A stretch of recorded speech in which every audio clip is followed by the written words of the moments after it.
সুন্দরগঞ্জে মাটি কাটা শ্রমিক ইউনিয়নের ঈদ সামগ্রী বিতরণ ও আলোচনা সভা অনুষ্ঠিত।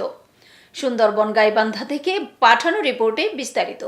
সাথে আছি আমি রীতা শ্রাবন্তী। আপনারা দেখছেন i1 টিভি।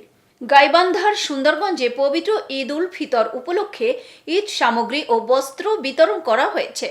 শনিবার 29শে মার্চ সকালে মাটিকাটা শ্রমিক ইউনিয়নের আয়োজনে উত্তর ধুমাইটারি তমিজের মোরস্থ সংগঠনটির কার্যালয়ে আলোচনা সভা অনুষ্ঠিত হয়। এতে প্রধান অতিথি হিসেবে বক্তব্য রাখেন বাংলাদেশ শ্রমিক কল্যাণ ফেডারেশনের উপজেলা সভাপতি বদরুল আমিন। উপজেলা মাটিকাটা শ্রমিক ইউনিয়নের সভাপতি গোলাম হোসেনের সভাপতিত্বে অন্যান্যদের মধ্যে বক্তব্য দেন উপজেলা শ্রমিক কল্যাণ ফেডারেশনের ট্রেড ইউনিয়ন সম্পাদক জামশেদ আলী, ওয়ার্ড জামায়াতের সভাপতি মাওলানা আব্দুল লতিফ, মাটিকাটা শ্রমিক ইউনিয়নের সেক্রেটারি হাবিবুর রহমান প্রমুখ। আয়োজকরা জানান, ঈদের আনন্দে সুবিধাবঞ্চিত মানুষদের অংশগ্রহণ নিশ্চিত করতে এই উদ্যোগ নেওয়া হয়েছে। তারা আরো বলেন, ঈদের সকল শ্রেণীর মানুষের জন্য আনন্দমুখর পরিবেশ তৈরি করতে তারা ভবিষ্যতেও এ ধরনের কার্যক্রম অব্যাহত রাখবেন। এ সময় ঈদ সামগ্রী হিসেবে সেমাই, চিনি, মুড়ি, প্যাকেট দুধ এবং বস্ত্র হিসেবে শাড়ি ও লুঙ্গি বিতরণ করা হয়।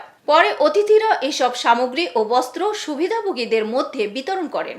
তারপর বসার ব্যবস্থা হয়েছে, সাইনবোর্ড হয়েছে, প্রচারও হয়েছে এটা। তারপরে বেশ কয়েকটা প্রোগ্রামও আমরা করলাম।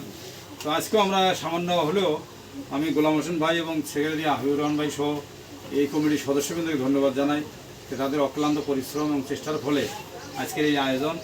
সেই ক্ষেত্রে স্থানীয় সংগঠন মূলের যারা আছেন তাদের সহযোগিতাকে ধন্যবাদ জানাই। তারা আমাদের পাশে সবসময় থাকেন, আমাদের খোঁজখবর রাখেন। পরিশেষে আমি এই প্রতিষ্ঠানের অর্থাৎ এই মাটিকাটা শ্রমিক ইউনিয়নের আগামী দিনের কার্যক্রম আরও উন্নতির দিকে যাক, আরও উন্নতির দিকে অগ্রসর হোক এবং আগামী দিনে এই মাটিকাটা শ্রমিক জন্য সুন্দরগঞ্জে একটা দৃষ্টান্ত স্থাপন করতে পারে যে মানুষের সমাজসেবা, মানুষের কল্যাণে, শ্রমজীবী মানুষের পাশে দাঁড়ানোর একটা দৃষ্টান্ত স্থাপন করতে পারে, এই প্রত্যাশা রেখে। এতক্ষণ সঙ্গে থাকার জন্য ধন্যবাদ। i1 টিভির নিয়মিত আপডেট পেতে ভিজিট করুন আমাদের ওয়েবসাইট, ফেসবুক পেজ, ইনস্টাগ্রাম ও ইউটিউব চ্যানেলে।